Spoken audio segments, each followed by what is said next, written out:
क्या रामायण सच में हुई थी या फिर ये सब सिर्फ मनगढ़ंत कहानियाँ हैं? इसके ऊपर कई बार चर्चाएं हो चुकी हैं।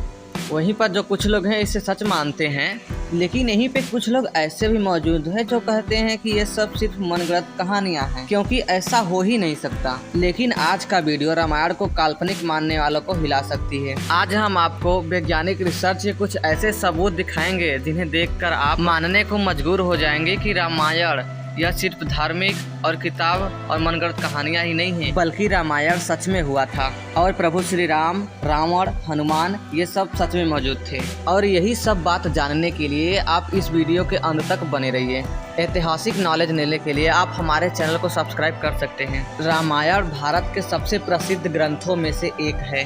भारत में रामचरितमानस का पाठ पूरी आस्था से होता है। महर्षि वाल्मीकि द्वारा रामायण में भगवान राम की संपूर्ण जानकारी लिखी गई है। और लेकिन कुछ लोग भगवान के होने पर ही सवाल उठाते हैं और रामायण को केवल कहानियों से भरी किताब मानते हैं। रामायण के अनुसार भगवान राम ने अधर्मी रावण को मार करके धर्म की स्थापना की थी। ज्यादातर लोगों का सवाल होता है कि क्या भगवान राम वाकई में धरती पर पैदा हुए थे? क्या वास्तव में रावण के 10 सिर और 20 भुजाएं थी? क्या हनुमान जी अपनी इच्छा से अपना रूप बदल सकते थे? और इन सब बातों से ही कई लोग रामायण को झूठ समझते हैं, मगर आज हम वैज्ञानिक अध्ययनों के आधार पर सिद्ध कर देंगे कि रामायण में वर्णित घटनाएं पूर्णतः सत्य है। नंबर 1, रामायण कालीन हवाई अड्डे। जितना हम रामायण को भारत में मानते हैं उतना, या फिर मैं कहूँ कि उससे ज्यादा श्रीलंका में मानते हैं, और इसीलिए श्रीलंका में रामायण अनुसंधान रामायण के रावण काल के 4 हवाई अड्डे का होने का दावा किया है। पिछले 9 वर्षों से वैज्ञानिक श्रीलंका के कोने कोने की छानबीन कर रहे थे। यहाँ उन्हें कई जानकारी अवशेष मिले।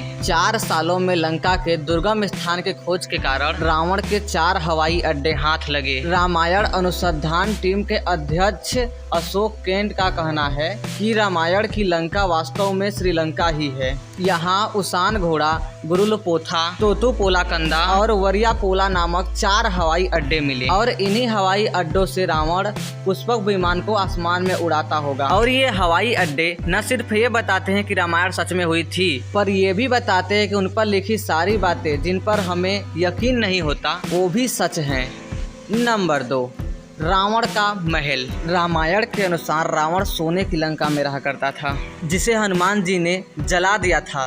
श्रीलंकन गवर्नमेंट को श्रीलंका में ऐसा महल मिला है कि ये दावा है कि ये महल रामायण काल का ही है। इस महल से कई खुफिया रास्ते निकलते हैं जो कि शहर के अलग अलग हिस्सों में निकलते हैं। लेकिन जब रिसर्चर्स ने इस पर रिसर्च किया तो ये पता चला कि ये कोई नेचुरल नहीं, किसी समय में किसी इंसानों द्वारा बना गया था। श्रीलंका के हिस्ट्री के अनुसार रावण शहर के अलग अलग हिस्सों में अचानक से ही प्रकट हो जाया करता था और पलक झपकते ही उन हिस्सों से गायब होकर के अपने महल में पहुंच जाता था। इसलिए जानकारों का मानना है कि रावण इन्हीं गुप्त रास्तों का इस्तेमाल किया करता था। अब इतने बड़े एविडेंस को हम कैसे नकार सकते हैं?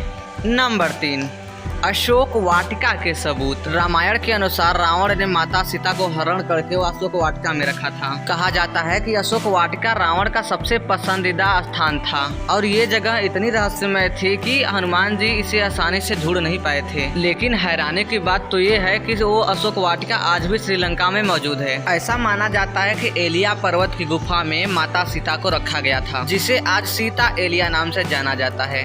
यहाँ पर सीता माता का मंदिर भी एक है जिसे यांग टोक कहते हैं, और वहीं यांगना से 10 किलोमीटर की दूरी पर है जहां पे रावण ने सीता जी को हरण कर अपना पुष्प विमान उतारा था। मगर यहां पे जिस बात ने सबसे ज्यादा चौंकाया वो यहां पर मौजूद पेड़ हैं। रामायण ग्रंथ में इस बात का जिक्र बहुत जाता है कि अशोक वाटिका में अशोक के वृक्ष बहुत ही ज्यादा थे, इसलिए इसका नाम अशोक वाटिका रखा गया था। तब जैसा रामायण में इस वाटिका के बारे में कहा गया था वैसा आज यह गार्डन है, जो इसे हम रामायण कालीन सबूत मान सके।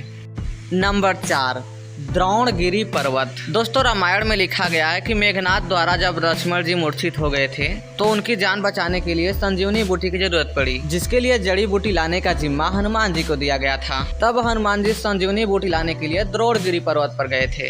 हनुमान जी को जब संजीवनी बूटी का पता नहीं चला तो उन्होंने द्रोणगिरी पर्वत का एक टुकड़ा ही उठाकर लेकर चले आए। मान्यताओं के अनुसार ये वही पहाड़ है जो आज भी वहाँ पे मौजूद है। कुछ लोग कहते हैं कि इस पहाड़ पे आज भी वो निशान मौजूद है जहाँ पर हनुमान जी ने इस पहाड़ को तोड़ा था, लेकिन जिस पर्वत का जिक्र रामायण में होता है वह आज भी मौजूद है। लक्ष्मण जी को जड़ी बूटी देने के बाद हनुमान जी ने इस पर्वत को टुकड़े टुकड़े में तोड़कर श्रीलंका में फेंक दिया था। जहाँ जहाँ पर ये टुकड़े गिरे वहाँ के पेड़ पौधे और वहाँ की जड़ी बूटी बाकी जगहों से काफी अलग है। और सच में श्रीलंका में कई जगहों पे कमाल की जड़ी बूटी मिलती है। श्रीलंका में हिमालय की जड़ी बूटियों का मिलना इस बात का पर्याप्त सबूत है कि लक्ष्मण जी को संजीवनी बूटी देने की घटना पूर्णतः सत्य है, क्योंकि ये जड़ी बूटी के पौधे उस स्थान पे मिले हैं जहाँ पे लक्ष्मण जी को संजीवनी बूटी दी गई थी, जबकि वहीं पे कुछ दूर स्थित दूसरे हिस्से में इस प्रकार की कोई भी जड़ी बूटी नहीं मिलती।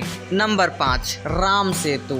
रामायण सच में हुई थी, इसका सबसे बड़ा प्रूफ है राम सेतु। राम सेतु को एडम्स ब्रिज भी कहा जाता है। इसके बारे में पक्का सबूत तब मिला जब नासा ने इसके बारे में सैटेलाइट सबूत जारी की, और सैटेलाइट तस्वीर में कुछ ऐसा था जिसे देखकर वैज्ञानिक भी हैरान रह गए। वैश्विक अवशिष्ट के हिस्से में साफ तौर से पत्थरों की लाइन नजर आ रही थी। जब वैज्ञानिकों ने इस तस्वीर पर बहुत ही ज्यादा स्टडी की तब पता चला कि यह पत्थरों से बनी एक लाइन है। यह ब्रिज भारत के धनुषकोडी से श्रीलंका के मन्नार द्वीप तक बनी हुई है, जो लंबाई में करीब 30 किलोमीटर तक हो सकती है। वैश्विक अवशिष्ट में नासा को वैज्ञानिकों के जिन हिस्सों में पत्थर से बना पुल नजर आया था कि यह वही जगह है जिनका जिक्र रामायण में हुआ था। और अमेरिका के एक आर्कोलॉजिकल टीम ने भी रिसर्च के वक्त अपने रिसर्च में यह दावा किया था कि तमिलनाडु और श्रीलंका के बीच स्थित ब्रिज असल में एक मैन मेड ब्रिज है, जो कई हजारों साल पहले इंसानों ने बनाया था। ऐसा माना जाता है कि यह ब्रिज 15वीं शताब्दी तक पैदल पार करने लायक था, लेकिन इतना समय बीत जाने के कारण यह पुल अपने पूर्ण स्वरूप में नहीं रहा। वैज्ञानिक दृष्टिकोण से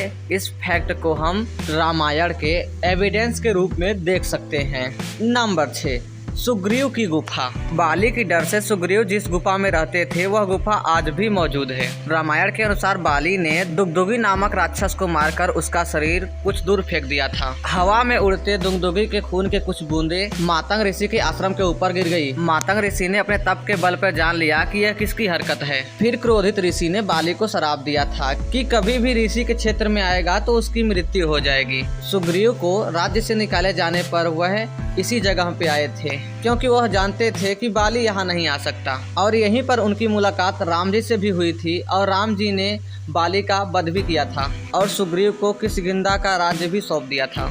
और ये सब सारी गुफाएं आज भी मौजूद हैं। नंबर 7, राम सेतु के पत्थर। भगवान राम ने लंका तक पहुँचने के लिए बंदरों की सहायता से पुल बना दिया था। कहा जाता है कि इस पुल के माध्यम से राम की सेना रावण से लड़ने के लिए पूरी लंका गई थी। मगर हैरानी की बात तो ये है कि राम सेतु में यूज किए जाने वाले पत्थर आज भी मौजूद हैं। रामायण के अनुसार राम सेतु का पत्थर पानी में तैरते थे। रामेश्वरम में सुनामी के दौरान कुछ पत्थर जमीन पर आ गए थे। शोधकर्ताओं ने जब उन्हें दोबारा पानी में फेंका तो वो तैर रहे थे, जबकि वहीं पे दूसरे पत्थर पानी में डूब जाते थे। शोधकर्ताओं के अनुसार इसके लिए एक विशेष पत्थर का इस्तेमाल किया गया था, जिसे विज्ञान की भाषा में प्यूमाइस स्टोन कहते हैं। यह पत्थर पानी में नहीं डूबता और यह पत्थर तैरने वाला ज्वालामुखी के लावा से आकार लेते हुए अपने आप बनता है।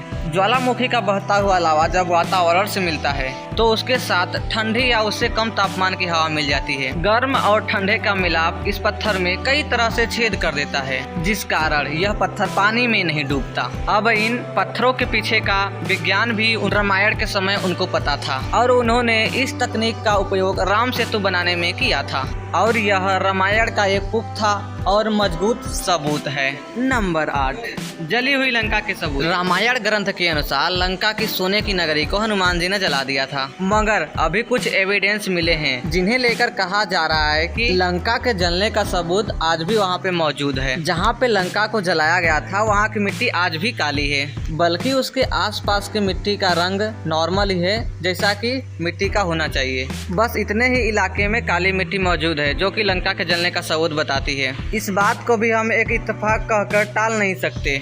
अब जब आपको इतने सारे प्रूफ दिए जा रहे हैं तो यहाँ तक कि ये प्रूफ इत्तेफाक तो हो नहीं सकते, तो इसलिए यही साबित होता है कि रामायण सच में घटित हुई थी। और आप सभी लोगों का क्या विचार है हमें कमेंट में लिखकर जरूर बताएं। आज के लिए बस इतना ही और मिलते हैं बहुत ही जल्द और ऐसी किसी इंटरेस्टिंग वीडियो में। तब तक के लिए जय श्री राम।